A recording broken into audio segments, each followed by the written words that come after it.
What up, Drae? What's going on, boy? Hope your knees are good. It's over before it even started. It's over before it even So let's try that. I just dunked on you. started. My knees already. You feel your knees, man. You know what I'm saying? That's what we do, man. It's cancer. It's cancer. All right, cool. So we got the homie Drae right here. I'm Tapdiezel. Again, welcome to the very first interview show, Tapdiezel Challenges. Now, before we get to the main challenge, you know what I'm saying? Before we talk all that smack we have to do, that smack talking you're going to get on a blessed Sunday, we're going to have to get to know a little bit more about Drae, about his music. So we're going to start from the past aspect. So I understand Drae before, you did the whole, you were in the rap, the hip hop game. You were in a rock band before, right? Yeah, it's been a bit of a weird journey. I mean, I've been playing guitar since I was in like grade 9, since I was like 13, 14 years old. And that was always kind of like the beginning, so like I never really took it seriously. It was always ball is life. So much focus on ball. And then like once I hurt myself, I came home and I was back in school. Really have much to do. So my two bandmates, Matt and Braden, actually approached me and they're like, listen, like we're just kind of playing around. We're doing this rock thing. We need a third guy. You can sing, you can play guitar, you can play bass. Come jam with us. It was never really overly serious for the first little bit, but we were having fun, and then it actually. Did you have like the whole like long hair thing going on back then? You know what's funny is it never got longer than like this, but like I get like that Adam Brody like like mini fro going on. Like my hair, like it's straight until about an inch, and then it's just oh man, goes that everywhere. must like just like bring out like the best of you. Right? No, it makes me look like 5 years younger. And I look like a teenager all over again. There's nothing wrong with that. I wish I could look like a teenager these days. Things I can get away with. The things I can get away with. It's true. It's true. Living that fast life. Living that fast life. Okay, so like having being again like in a rock band before, and like just tell me about your transformation from being like in a rock band and you were king afterwards, and you became Drae. So just kind of speak about all three identities for you. So the rock band was just kind of like experimenting with the music, the actual just musicianship, performing. Like that's where I kind of honed my skills from a performance standpoint, because like I went from being kind of a rhythm guitarist and like a backup vocalist to the lead guy to not playing guitar anymore. And I mean, hip hop's always been like, hip hop was my first love. That's what I started listening to. Like I was listening to, I was hiding Eminem albums and Method Man albums from my parents when I was like 11. That's what you call a true artist right here. Yeah, and Method Man. All the way. Method Man's my dude. But no, and that was always a thing, but I never really, it was just kind of like, it was just something I fool around with. Like I'd sit in the basement with one of my boys and we'd just like jokingly write raps back and forth or like freestyle or whatever. Yeah. I'm not a good freestyler. Don't ask me to freestyle. Can't freestyle. He's gonna freestyle at the end of this. You have to do it. It's gonna be done. You set yourself up, man. I did. That's I walked right through that door. Basketball, no, it's over. Take the kicks off. Let's go. And like the hip hop kind of thing, it was just fun, and we'd jam, and every once in a while, like the boys would just start getting going with something, and I'd like have something written down, so it's and then every once in a while we'd throw it into our show, and people loved it. Yeah. And it was just kind of something, and then like I actually have a background in audio engineering, like that's what I went to school for. So I would play around in my room and just like I'd be producing and composing beats and whatever else, and I actually started to compose a few songs, like hip hop songs. But they never really saw the light of day with the band and that side of things. Or they'd get reworked and it wouldn't be the same vibe. So we actually played, our band played the Live 85 Big Money Shot. That was summer of 2012? 2012 or 2013. I can't remember now. I think it was 2013 actually. We played the Big Money Shot, and then just like everything came to a grinding halt. That was like, well, try this hip hop thing out. So I took those few songs I've been working on, polished them up, got them recorded them at Audio Valley. Actually, this is before I was doing everything on my own. Recorded them at Audio Valley. Shouts out to Steve Foley. Genius. One of the best. He's a genius. One of the best studio engineers in the city, as far as I'm concerned. And then just started getting shows through the same promoter who booked the band. Just kind of like played around with that for a few years. Here we are. Yeah. We got Drae, everybody. Kind of a weird progression. That's what, hey, you know what? The goal's the same, but the plan's always different, right? Well, that's just it. We don't really know where it's gonna go. We all know how it goes. All right, cool. So, being a vocalist and an engineer and producer, having won in all those three categories, which one do you think you stand out the most in, and you're most dominant as an artist? Sorry, as a vocalist or as yourself? I'd say, man, that's tough. That's a good question. I'd say, and this is gonna sound really funny, lyrically, it's probably my least strong quality. Okay. I've always loved the production, the composing side of things, and I actually like, and I was thinking about this on the way here. People are like, oh, he's a producer. Okay, listen, is he a producer or is he a beat maker?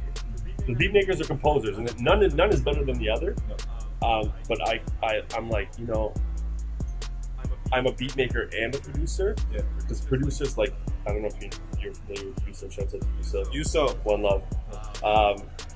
He actually has a quote in one of his interviews. He says, Drae is the kind of person who sits in the back of the room when you guys are done recording.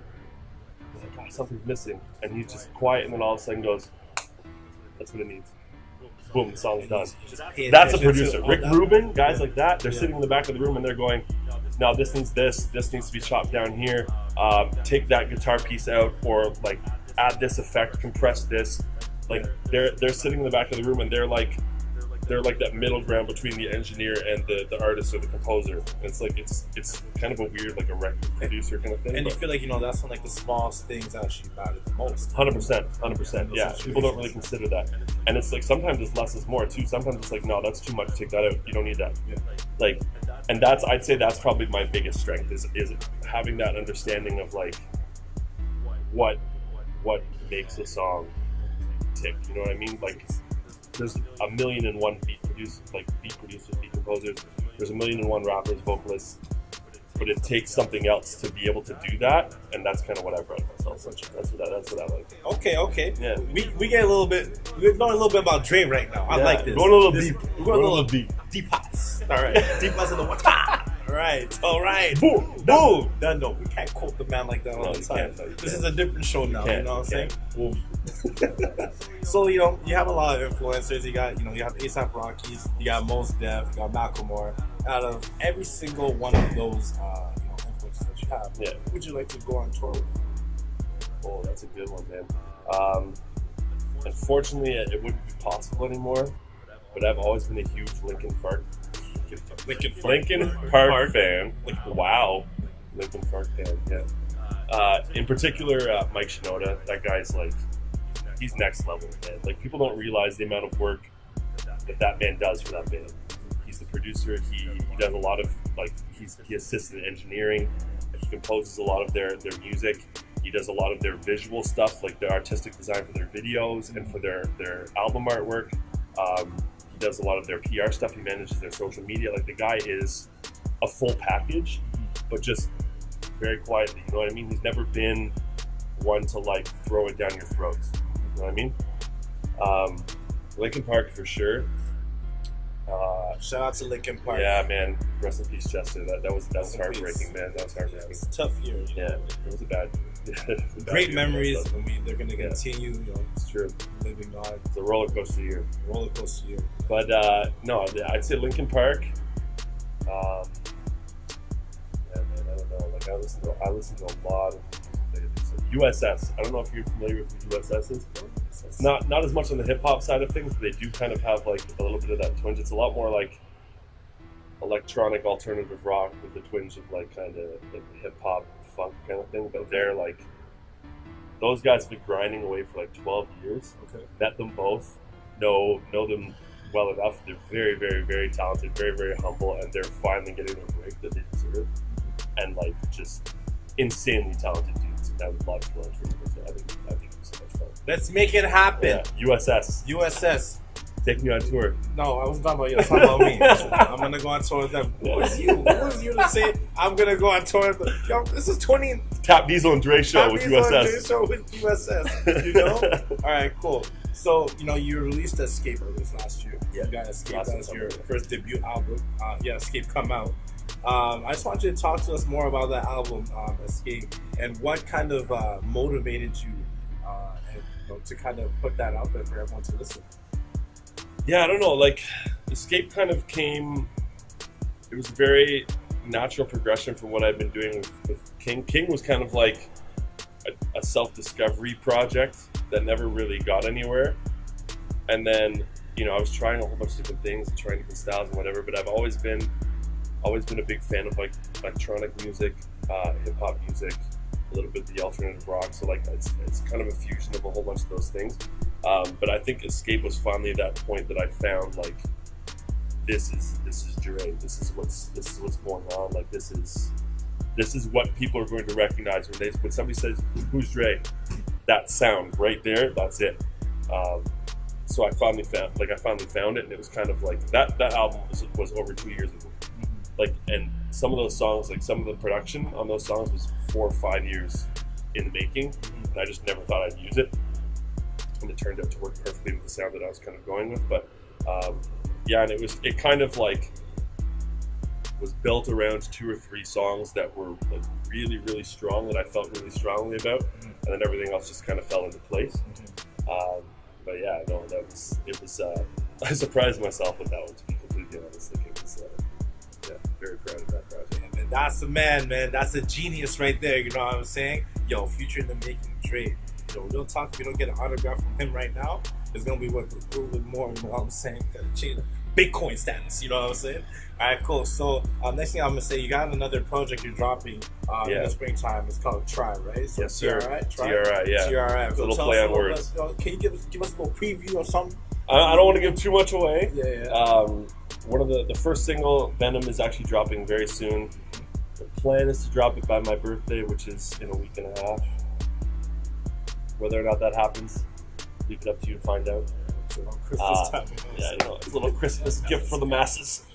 So we actually did Shot in the Dark, a video for Shot in the Dark with that track. So if you want to hear it, like it's not the final version, but it's a little preview, so you can go check that out. That single will be dropping at least by my birthday, if not by the end of the year. And then in the new year, it's just a couple singles. It's a little bit more of a polished version of what I was going out on Escape, and then obviously with some, I'm now involving the band full time. So like we're recording drums, we're recording guitar, we're doing all that. So it's another test, another challenge with the engineering side of things. Exactly, like I haven't done that in a while. So shout out to Braden and Matt, right? Yes, sir. Shout out to Braden and Matt, the whole squad. Okay, so now we got to move into the challenge. You know what I'm saying? I'm trying to get this W. This W needs to come. So we're gonna let's do a 3-point shootout. I think a 3-point shootout would be nice. I think that's a better chance for the W for you. We're doing a 3-point challenge. That's okay though. That's okay. I like a challenge. I like a challenge. All right, cool. Yo, Diesel gang, Diesel Nation. You know what I'm saying? Shout out to your boy. If I win, I lose after this video. We'll see what happens. But anyways, we got Drae. We gotta do this challenge right now. We're gonna see on the court. Every time I hit a 3, I'd be like, yeah! Boom, pow, boom, boom, pow. That's only gonna happen like once or twice. So you said you're the second Curry? Well, year to year, I probably go from like Steph Curry to like Atlanta Hawks Josh Smith. So what I mean by that is I can shoot the 3, but I probably shouldn't. It's like I could almost Serge Ibaka can shoot the 3. Serge Ibaka can shoot consistently. Serge Ibaka can shoot the 3. But can you? I guess we're gonna find out. I guess we're gonna find out. Pray for me.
it happened when I have the way my workout set up, I have leg day. I had to, you know what I'm saying? You went around the world. Obviously, you gotta know the shots in before everything happens. But it is what it is. The man can keep on doing music. Keep doing your thing. But yo, you want to do any shout outs, any drops? We can check out Drae. Yeah, so you can find me everywhere online at Drae Music. That's Facebook, Instagram, Twitter, website, email, SoundCloud, Spotify, iTunes, all that good stuff. It's all on there. Check out Escape. Check out Escape the live session. We just dropped that too. That's the plan. Shows up here. Got a lot of that. And keep an eye out for Drae when you.